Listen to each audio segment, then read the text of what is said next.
20 साल की उम्र से लगा हुआ हूँ और मैंने आज तक प्रॉफिट कमाया है।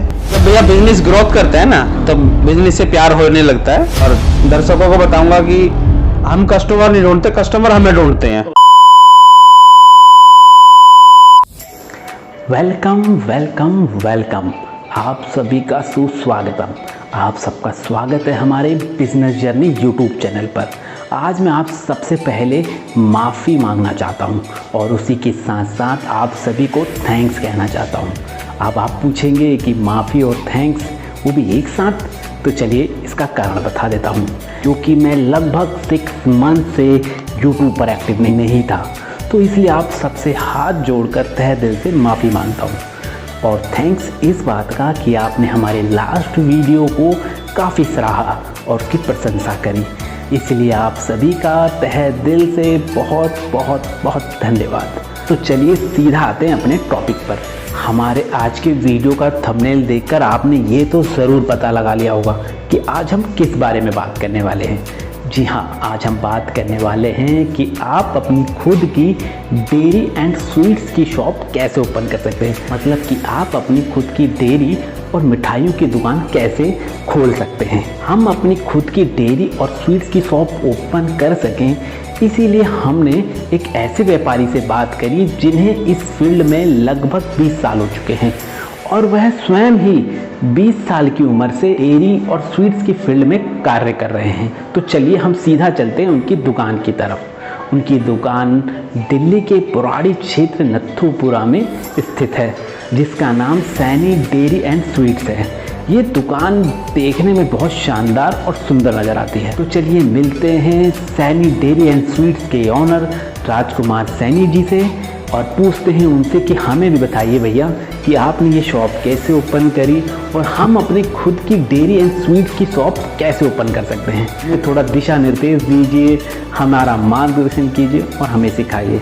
भैया ने कहा आ जाइए, आपको सिखाते हैं और आपसे बातचीत करते हैं। तो चलिए तैयार हो जाइए, मिलने चलते हैं राजकुमार सैनी जी से उनकी खुद की दुकान सैनी डेयरी एंड स्वीट्स पर, ये जानने के लिए कि हम खुद की अपनी डेयरी और स्वीट्स की दुकान कैसे खोलें। पर हमारे दर्शकों को शॉप के बारे में, अपने बारे में और अपने काम करने के तरीके के बारे में, और आपने शॉप में कितना बजट लगाया है, कितना इन्वेस्ट किया है, किस तरह किसी को करना चाहिए, क्या इसमें कुछ फ़ायदा है या नहीं है, कुछ बेनिफिट मिलेगा या नहीं मिलेगा, अगर इस बारे में आप मुझे छोटी सी डिटेल दे दें शॉप के बारे में।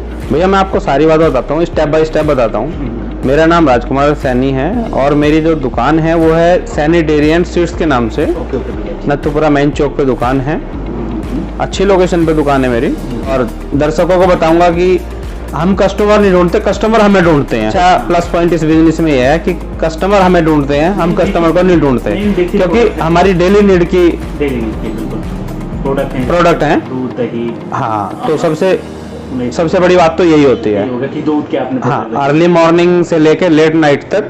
मॉर्निंग सुबह अर्ली मॉर्निंग कितना? मॉर्निंग मेरा 5 बजे से स्टार्ट हो जाता है और नाइट में 11 साढ़े 11 बजे तक रहता है। तो प्रॉफिट कितना है इस बिजनेस में? प्रॉफिट ये है कि अगर हम ब्रांडेड आइटम की बात करते हैं, जैसे मेरे पास में कैडबरी है, ब्रिटानिया है, पार्ले है, और बात करें बिकानो, हल्दीराम, कॉक हो गया, पेप्सी हो गया, ये जितने भी ब्रांडेड कंपनियां हैं ये हमें छोड़ती हैं 18 से 20% का मार्जिन देती हैं।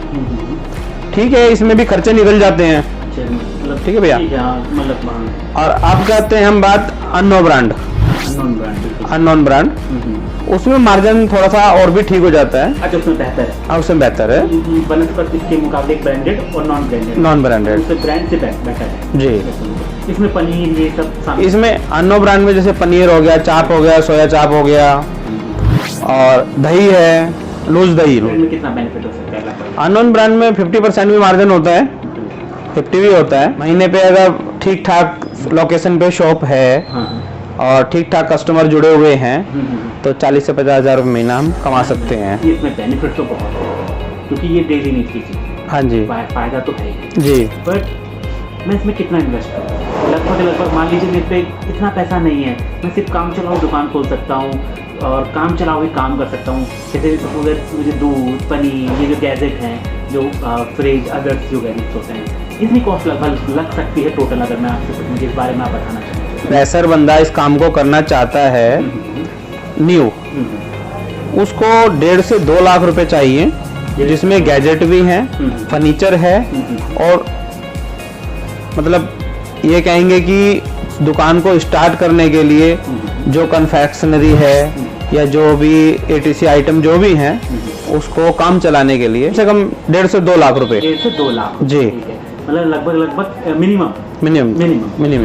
फर्नीचर, लाइट, ये सब हो जाएगा। मतलब आप अपनी एक छोटी हल्की फुल्की दुकान शुरू कर सकते हैं। ये गैजेट के लिए क्या हमें कौन से किस मार्केट में? गैजेट के लिए गैजेट 3-4 तरीके के गैजेट हमें जरूरत पड़ेगी। तो बात करें तो अगर फ्रीजर की या उस चीज की, हमें दरियागंज से अच्छा फ्रिज वगैरह जो गैजेट हैं हमारे दरियागंज में अच्छी क्वालिटी मिल जाती है और रेट भी अच्छे मिल जाते हैं। और गैजेट की कोई जानकारी ठीक से नहीं तो क्या आप उनकी हेल्प करेंगे? नहीं, बिल्कुल हेल्प करूंगा, बिल्कुल कॉन्टैक्ट नंबर, एड्रेस सब कुछ दूंगा मैं। अगर कोई भाई मेरे से मिलेगा, मेरे से पूछेगा तो बिल्कुल जवाब बताऊंगा। मैं आपका एड्रेस और आपका ईमेल आईडी डिस्क्रिप्शन बॉक्स में डाल दूंगा और यहाँ स्क्रीन पे भी शो होगा। बिल्कुल। और इसमें भैया जैसे प्रोडक्ट मुझे कहाँ से लेने चाहिए? जैसे गैजेट तो आपने बता दिया कि दरियागंज से ले लो, अब मुझे पनीर चाहिए, दूध चाहिए, बिस्किट चाहिए, ये सब जो बहुत छोटी मोटी हर बड़ी वैरायटी चाहिए, तो ये सब मुझे कहाँ से लेना चाहिए? क्या होता है, शादी पार्टी के टाइम पे जरूरत पड़ती है खोया, धाप, छेना, ठीक है, इन सब की जरूरत पड़ती है। तो हमारे आसपास जो मार्केट होती है वो होती है मोरिकेट मार्केट, खोया मंडी।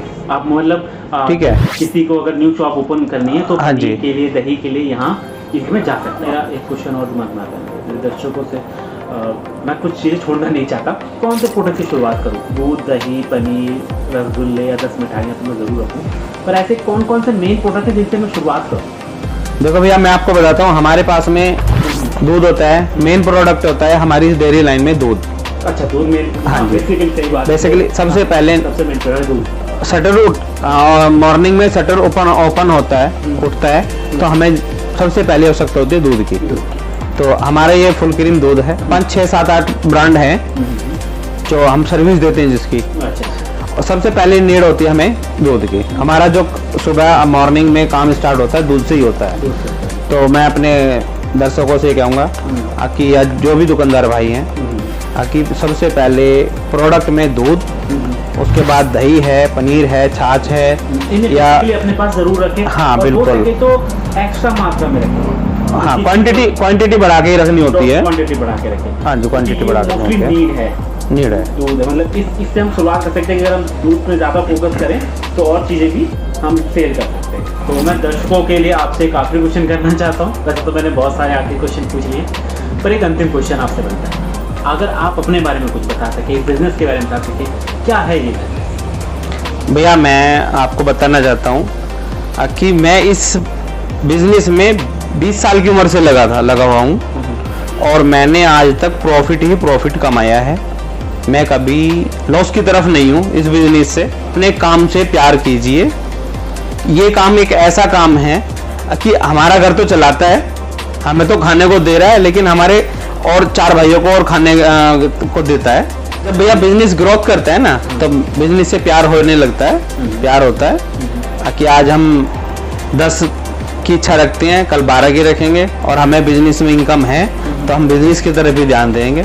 और बिजनेस में यह है कि बिजनेस में जब तक ध्यान दे रहे हो, जब तक बिजनेस है वो, जब ध्यान देना बंद कर दोगे तो बिजनेस लॉस की तरफ भी चलता है। फिर वो मतलब सजग होकर अपने बिजनेस को अपने दिल लगा के काम कीजिए, बिजनेस भी आगे बढ़ेगा और आप खुश भी रहोगे। मैं दर्शकों से यह निवेदन करना चाहूँगा, अगर आपको ये वीडियो पसंद आया है तो हमारे चैनल को सब्सक्राइब कीजिए, लाइक कीजिए, शेयर कीजिए। और अगर किसी प्रकार से आपको लगता है कि कुछ क्वेश्चन छूट गए हैं, शायद कुछ क्वेश्चन आपको समझ नहीं आए, तो आप हमारे सैनी भैया से उनसे कांटेक्ट कर सकते हैं। भैया, मैं भी एक बात कहनी चाहूँगा दर्शकों से, प्लीज़ दर्शकों भाइयों, मेरे भाई का चैनल को लाइक करो, सब्सक्राइब करो। धन्यवाद भैया, आपने हमारे टीम। धन्यवाद भैया। आई होप हमारा ये वीडियो आपको बहुत पसंद आया होगा। अगर हमारे द्वारा बताई गई इस वीडियो में आपको किसी प्रकार की भी त्रुटि या कोई गलती नज़र आती है तो आप हमें नीचे कमेंट्स बॉक्स या मेल कर बता सकते हैं। जाने अनजाने हमारी वीडियो के द्वारा किसी की भावनाएं आहत हुई हैं तो हम इसके लिए क्षमा प्रार्थी हैं। हम आपको ये विश्वास दिलाते हैं कि अपने अगली वीडियो में हम अपनी गलतियों को अवश्य सुधारेंगे। तब तक के लिए आप सब अपना ख्याल रखिए और फिर मिलते हैं आपसे अपने अगले वीडियो।